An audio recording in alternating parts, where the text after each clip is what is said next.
11:51 p.m. That time usually means sleep, or for someone like me, a quiet moment to double-check a flight itinerary before the chaos of holiday travel. I was in my apartment in Colorado Springs, my standard-issue duffel bag open on the bed, half filled with civilian clothes I rarely wore.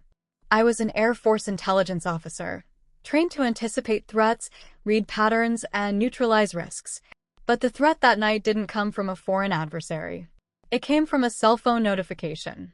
It buzzed once, sharp and loud in the silence of my living room. A text from my mother, Megan. I picked it up, expecting a last-minute request. Pick up wine. Bring the good cheese. Don't wear that severe jacket. Instead, I read the words that would redefine the rest of my life. The Winter Gala is for our high-end investors this year. You don't fit the aesthetic. It's best if you stay in Colorado. I stared at the screen. The blue light washed over my hands, making them look pale, almost ghostly. Don't fit the aesthetic. It wasn't a suggestion. It was an order. An eviction from Christmas. Seconds later, another notification pinged. My brother Jonathan. A photo popped up in the family group chat. Vance family gala prep. A selfie of him in a tuxedo holding a glass of scotch, grinning like he owned the world. And then right below Mom's rejection text, a little heart icon appeared. Jonathan had liked the message. He had seen me get cut out and he had hearted it. Panic is a civilian reaction. I didn't have the luxury of it. I didn't throw the phone. My pulse didn't even jump. In my line of work, you assess the intel, you verify the source, and you execute a response. I looked at my packed bag. Then I looked at the snow falling outside my window. They thought this text would break me. They thought I'd beg, apologize for being too stiff, too military, too whatever they decided I was that week. But they forgot who they were texting. I wasn't just their daughter anymore. I was a strategist, and they had just handed me the clearest signal I'd ever received. I typed one word back. Understood. The phone went face down on the nightstand. I walked over to my duffel bag, zipped it shut, and put it back in the closet. I wasn't going home for Christmas, but I wasn't staying here either. Because while they were worrying about aesthetics, I was about to worry about assets. Drop a comment and let me know where you're listening from right now. And since we are ringing in a new chapter, I want to wish you all a very happy new year. May this year bring you strength, success, and fresh starts. If you're ready for this story, please hit that like button and subscribe to support the channel. It means the world to me. I sat in the silence of my military housing. The only sound, the faint hum of the heating vent struggling against the Colorado winter. I unpacked my bag slowly, methodically, folding the civilian sweaters I wouldn't need, putting away the gifts I wouldn't give. This wasn't the first time I'd been pushed to the periphery of the family, but it was the first time they'd locked the gate. I sat on the edge of my bed and looked at the empty duffel. Why didn't I feel more shocked? Why wasn't I sobbing? Because deep down, I knew this text wasn't an anomaly. It was the inevitable conclusion of a 29-year experiment in conditioning. In intelligence work, we study how people are turned. It rarely happens overnight. It's slow, a gradual erosion of boundaries, a drip feed of criticism mixed with just enough praise to keep you hopeful. They call it the boiling frog syndrome. If you drop a frog in boiling water, it jumps out. But if you put it in tepid water and slowly raise the heat, it will sit there until it cooks to death. My father, Nathaniel, was the master of the slow boil. I remembered being 23, fresh out of officer training, proud of my commission. I'd come home for a weekend, wearing my uniform. Nathaniel had looked me up and down, frowned, and said, "It's a bit severe, isn't it? Jonathan is launching a lifestyle brand now." That's exciting. Jonathan's brand was a line of luxury hoodies that never went into production, but Nathaniel invested $50,000 in it anyway. I invested my own sweat and blood into serving my country, and I got a critique on the cut of my jacket. That was the temperature rising. Then there was the money. That was always the leverage. Not that they gave it to me. No, I was the one who gave. I was the reliable one with the steady government paycheck and the pristine credit score. My mind flashed back to 6 years ago. I was home on leave, exhausted from a deployment rotation. Nathaniel had sat me down in his study, pouring me a whiskey I didn't want. He looked stressed, older. "Brittany, "We have an opportunity to refinance the chalet," he'd said, sliding a stack of papers across his mahogany desk. "Rates are at an all-time low. But because of the business expansion, code for Jonathan's latest failure, my debt-to-income ratio is a little high. I need a cosigner. Just a formality to secure the asset for the family legacy." For the family legacy, the magic words. The papers sat there on the desk, heavy with obligation. The loan was for $180,000, a massive sum for a 23-year-old. But I looked at my father's face, and for once, he wasn't looking at me with disappointment. He was looking at me with need. I wanted to be needed. I wanted to be part of the legacy. So, like the well-trained frog I was, I didn't question the heat. I picked up the pen and signed my name, Brittany Vance. I thought I was buying my way into their respect. I thought I was securing my place at the table. Looking down at my hands now, resting on my knees in the dim light of my apartment, I realized the water had boiled away a long time ago. I wasn't a part of the legacy. I was just the insurance policy, the silent partner who carried the risk while they enjoyed the reward. And now that the aesthetic of the gala mattered more than the person who made it possible, they thought they could just discard me. I stood up and walked to my desk. I opened my laptop. The blue light of the screen illuminated my face, no longer pale, but set in a hard line. They thought the text was the end of the conversation. They thought I would fade away, hurt and silent, just like I always did. But they forgot one thing. When you sign a contract, you don't just take on the debt, you take on the rights. I wasn't going to cry about being uninvited. I was going to find out exactly what I had signed 6 years ago. And I had a feeling that formality was about to become the most important document of my life. I sat at my makeshift desk, the hum of my server tower the only company I had. Brittany Vance, the daughter, had been hurt, but Captain Vance, the intel officer, she was operational. I logged into my secure cloud storage, bypassing the standard two-factor authentication with the ease of muscle memory. I wasn't looking for classified dossiers or enemy movements. I was hunting for something far more dangerous. A PDF file titled Vance Chalet Refinance signed 2019. It took me 3 minutes to find it. The file opened, filling the screen with dense legal jargon. I scrolled past the standard borrower agreements, the interest rate disclosures, the amortization schedules. I was looking for the fine print, the clauses nobody reads because they trust the people asking them to sign. I found it on page 24, buried under a section regarding default and remedies. Article 14, Section C, Commercial Liability and Asset Protection. In the event the primary collateral, the property is utilized for commercial purposes, including but not limited to short-term rentals, hospitality services, or event hosting without the express written consent of the cosigner, said cosigner reserves the right to assume immediate executive control of the property to mitigate liability. The air left my lungs. Executive control. My father hadn't just needed my credit score. He had needed a guarantor against his own risky behavior. And in his arrogance, assuming I would never read the contract or never have the spine to enforce it, he had signed away his authority. I opened a new tab. I typed in the Vance Experience Lake Tahoe into the search bar. The results populated instantly. My jaw tightened. It wasn't just a house. It was an empire. There it was on Airbnb, VRBO, and a dozen luxury rental sites. The Vance Chalet Experience Alpine Luxury. The photos were professional, glossy. The description boasted of a curated mountain getaway, perfect for corporate retreats and exclusive events. The nightly rate, $2,500. And the calendar, fully booked. They weren't broke. They weren't struggling. They were raking in tens of thousands of dollars a month using an asset I was liable for.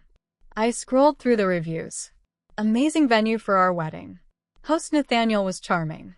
The winter gala package is a must. They had monetized my credit risk. They were living like kings on a castle built on my back. And when I became inconvenient to the aesthetic, they tried to lock me out. Rage, cold and sharp, settled in my chest. This wasn't just familial betrayal. This was financial exploitation. They were exposing me to massive liability. If a guest got hurt, if a fire started, I would be the one sued. My security clearance, my career, my entire life could be destroyed by their greed. I picked up my phone and dialed a number I hadn't called in months. Mac, I said when he answered. Major Mackenzie was a JAG officer I'd served with in Germany. He was brilliant, ruthless, and owed me a favor. Brittany, it's midnight. Everything okay? I need a consultation, I said, my voice steady. Hypothetically, if I hold a controlling interest clause in a property deed due to unauthorized commercial use, how quickly can I execute an eviction? I heard the rustle of sheets as he sat up. Hypothetically, if you have proof of the commercial use and the deed is solid, about as fast as you can print the paperwork. I have the proof, I said, staring at the Airbnb listing on my screen. I have the deed. Who's the target? Mac asked, his voice sharpening. My parents, I said. And Mac, I'm going to need a cease and desist for a business called the Vance Experience.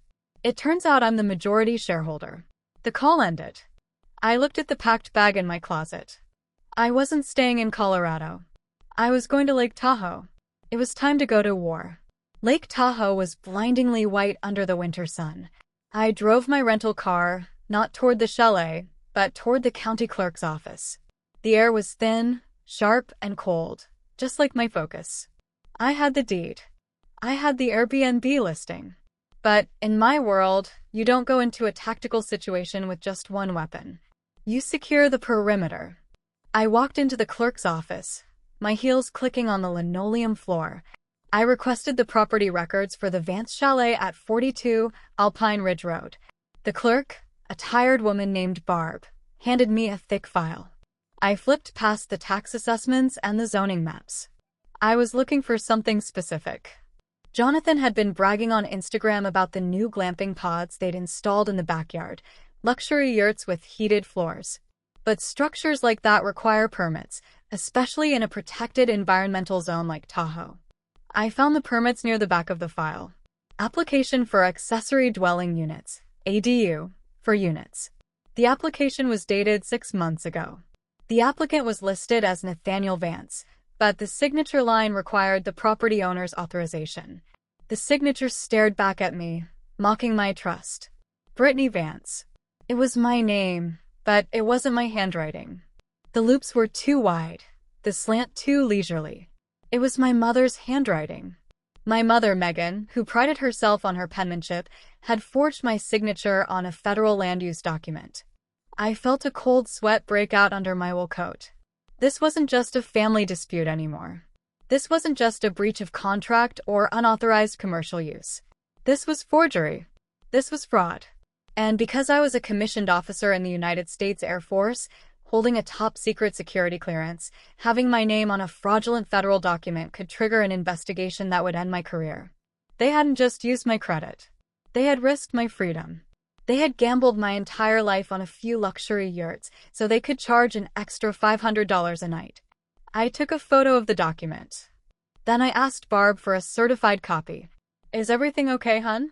Barb asked, noticing my pale face. No, I said, my voice dangerously calm. But it's about to be handled. The walk back to the car felt different. Heavier yet faster. The sun was setting now, casting long shadows across the snow. My phone buzzed. A notification from Instagram. Jonathan had just posted a story. Gala night. The Vances do it best. I watched the video. The chalet was lit up like a beacon. Guests were arriving in black ties and gowns. My father was holding court by the ice sculpture. My mother was laughing, a glass of champagne in her hand. They were celebrating their theft. They were dancing on the grave of my trust. I started the car. I didn't drive fast. I drove with precision. I checked the time. 6:30. The gala was in full swing. I looked at my reflection in the rearview mirror. I wasn't wearing a gown.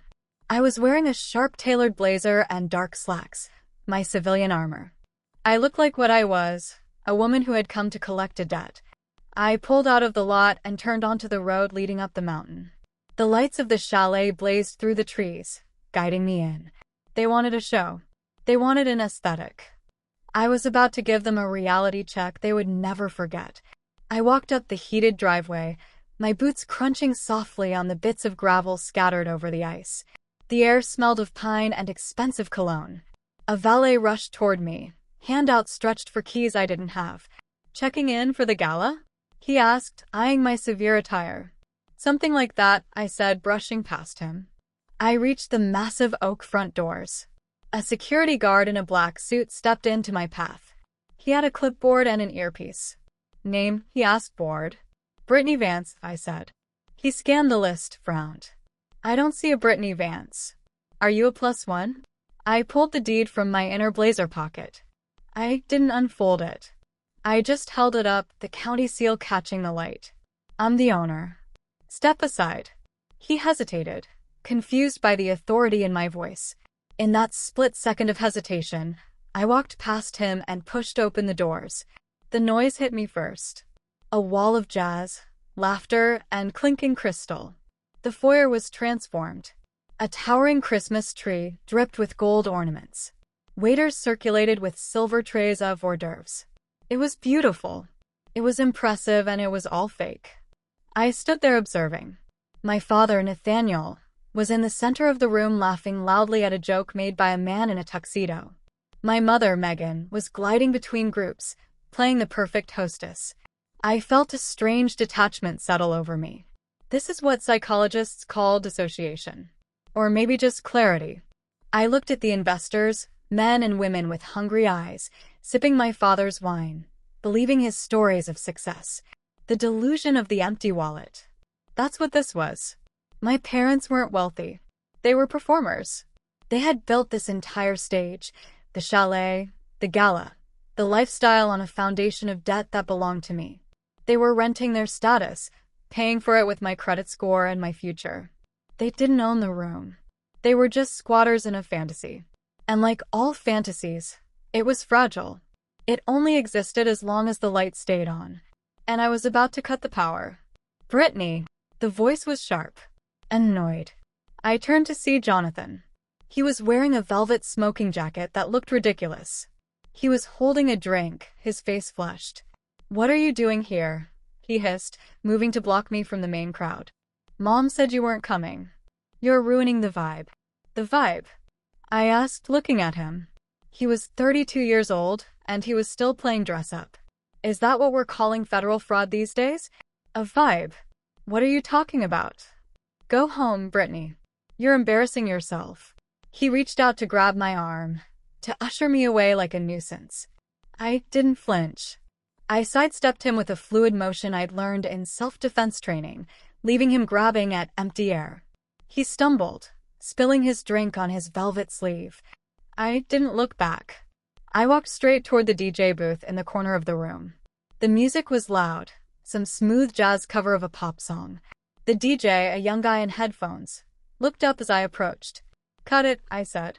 What? He shouted over the bass. I reached past him and pulled the main output cable from the mixer.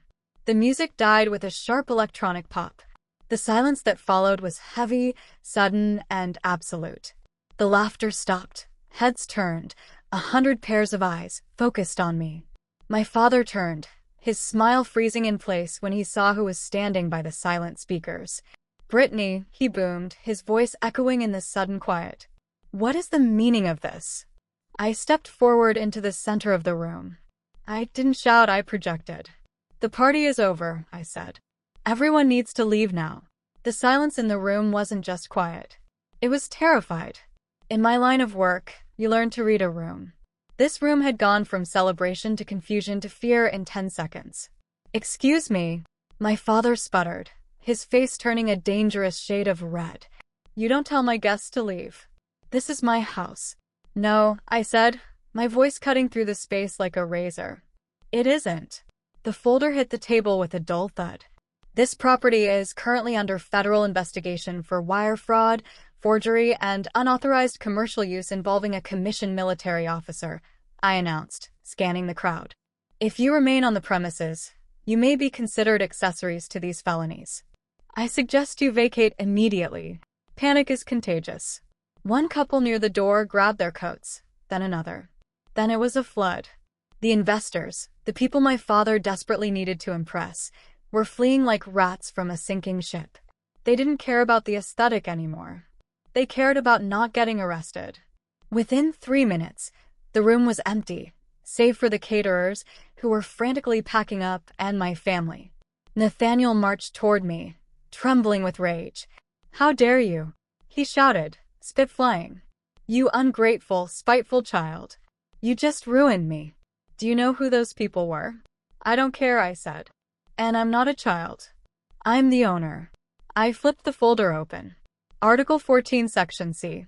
You turned this house into a hotel without my consent. You breached the contract. Then I pulled out the second document, the forged permit. And this, forging my signature on a federal land use application. That's 5 years in prison, Dad. Minimum. Megan gasped, her hand flying to her mouth. "Brittany, we didn't mean any harm. We just needed the permits quickly. We did it for the family." "For the family?" I laughed, a harsh, humorless sound. "You did it for the money. You risked my career, my freedom, my entire life, so you could build some yurts and charge tourists extra. You didn't do it for me. You did it to me." Jonathan, who had been sulking by the bar, suddenly looked very sober. "Wait, forgery? Mom, you said she signed them." "She lied," I said, looking at my brother. "Just like she lied about me not coming tonight. Just like they lied about being rich." I looked at my watch. "You have 60 minutes. For what?" Nathaniel whispered, the fight draining out of him. "To vacate," I said. "Pack your bags, take your clothes, leave the furniture. It's a business asset now. And since I control the business to mitigate liability, I control the assets." "We have nowhere to go," Megan wailed, grabbing my arm. "Please, Brittany, it's Christmas. You can't do this to your own parents. Think about our reputation." I looked down at her hand on my sleeve. The hand that had texted me. "You don't fit the aesthetic." The hand that had forged my name. I gently, firmly removed her grip. "You traded your daughter for an aesthetic," I said, my voice quiet but final. "Now you have neither." I turned to the security guard, who was watching with wide eyes. "Escort them out in 1 hour. If they resist, call the sheriff. I've already filed the report." I walked out of the room, leaving them standing in the wreckage of their own greed. I didn't look back. The silence of the chalet was different now. It wasn't the terrified silence of the party or the oppressive silence of my childhood. It was the silence of a clean slate. It was 3 days after Christmas. The snow had stopped falling, leaving the world outside buried under a pristine white blanket. Inside, the house was empty. The rented furniture was gone, liquidated to cover the legal fees for the fraud investigation my parents were now facing. The glamping pods were dismantled, the permits revoked. My parents were staying in a motel 20 miles down the mountain. Jonathan had gone back to the city, his vibe thoroughly ruined. I walked through the empty rooms, my footsteps echoing on the hardwood floors. I stopped in the foyer where the Christmas tree had stood. The ghost of the gala still lingered, a stray sequin on the floor. The faint scent of expensive perfume, but the energy was gone. I didn't feel triumphant. Revenge isn't sweet. It's just heavy. But as I stood there looking out at the frozen lake, I felt lighter. The burden of being the wallet, the fixer, the good daughter was gone. I had cut the cord. I walked to the fireplace and lit a match. The dry wood caught quickly, the flames crackling and popping, filling the room with warmth. I wasn't going to sell the chalet. That would be the easy way out. Instead, I had a new plan. I had already spoken to Mac and a few contacts at the VA. This wasn't going to be the Vance experience anymore. It was going to be a retreat, a place for veterans recovering from trauma, for people who had been cast out by their own families, for the invisible siblings who needed a place to be seen. No price tag, no aesthetic requirements, just a warm fire and a door that was always open. I sat down on the hearth watching the fire dance. For the first time in 29 years, I wasn't waiting for an invitation. I was the one holding the keys. And to everyone watching this, to everyone who is checking their phone right now, waiting for a text that will never come, hoping for an apology that isn't on its way, stop waiting. You don't need their permission to exist. You don't need their validation to be worthy. And you certainly don't need to buy a seat at a table where you aren't respected. Build your own table. Light your own fire. And if they try to tell you that you don't fit the aesthetic, change the locks. If you've ever felt like the invisible one in your own family, share this story. Let's remind each other that we don't need their table to be fed.